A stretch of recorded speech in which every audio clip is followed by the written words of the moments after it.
Yahobu, Bapak Ibu Pendeta, Sinenge, Majelis dan warga Gereja Amin, ini adalah channel YouTube Sinode Gereja Amin. Karena itu, bagi yang mencintai Gereja Amin, tontonlah, subscribe, like, dan bagikan. Gereja Amin yang tangguh, mandiri, dan peduli.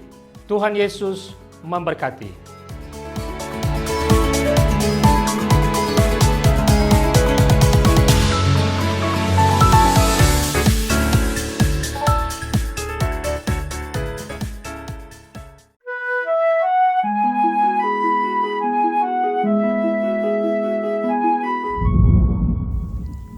Sahabat YKB yang diberkati Tuhan, senang dapat kembali menjumpai saudara dalam acara Wasiat Kekal, berupa renungan firman Tuhan yang memandu kehidupan kita.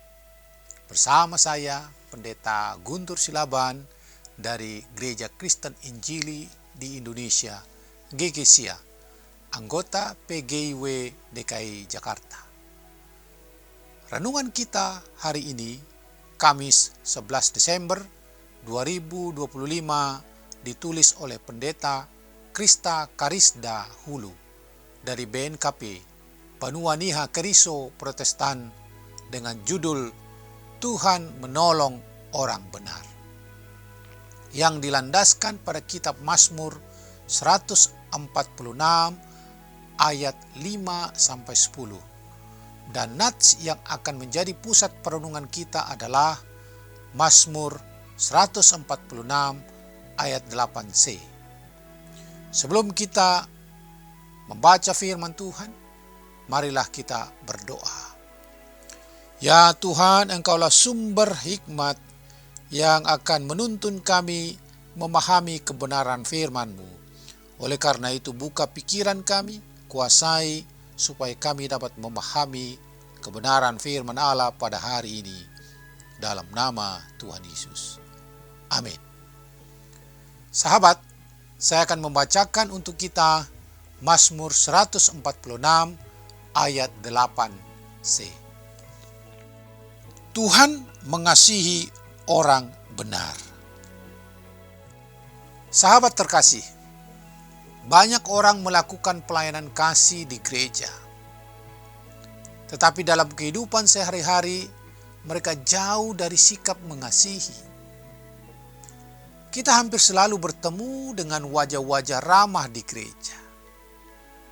Namun dalam kehidupan sehari-hari, baik saat bersama keluarga maupun di tempat kerja, mereka bisa menunjukkan sikap yang berbeda. Mereka dapat menjadi pribadi yang cuek, menindas, tidak jujur, dan berlaku tidak adil. Mereka seolah-olah membedakan cara bersikap ketika berada di lingkungan gereja dan saat menjalani rutinitas harian. Bacaan kita menggambarkan sosok Tuhan yang selalu menolong mereka yang tersisih, tertindas, mengalami ketidakadilan, orang asing, anak yatim, dan para janda. Namun selain itu, adakah ketentuan tentang siapa yang dikasihi dan ditolong Tuhan? Sahabat, pemazmur mengingatkan bahwa Tuhan memulihkan dan menolong orang-orang yang mau hidup dalam kebenaran. Ketika kita membutuhkan pertolongan, Tuhan selalu ada untuk menolong kita. Namun, kita harus hidup dalam kebenaran.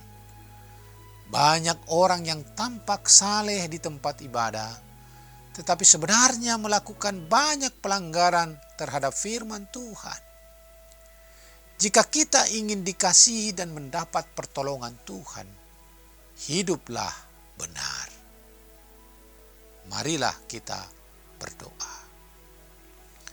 Ya Tuhan, biarlah kami hidup benar, dilihat atau tidak dilihat oleh orang. Biarlah Tuhan memampukan kami hidup di dalam kebenaran sesuai dengan apa yang Tuhan perintahkan dalam hidup ini. Terpujilah Tuhan yang memampukan kami. dalam nama Tuhan Yesus. Amin. Demikianlah renungan kita hari ini. Jangan lupa subscribe, like, dan bagikan kepada sebanyak mungkin orang. Tuhan memberkati.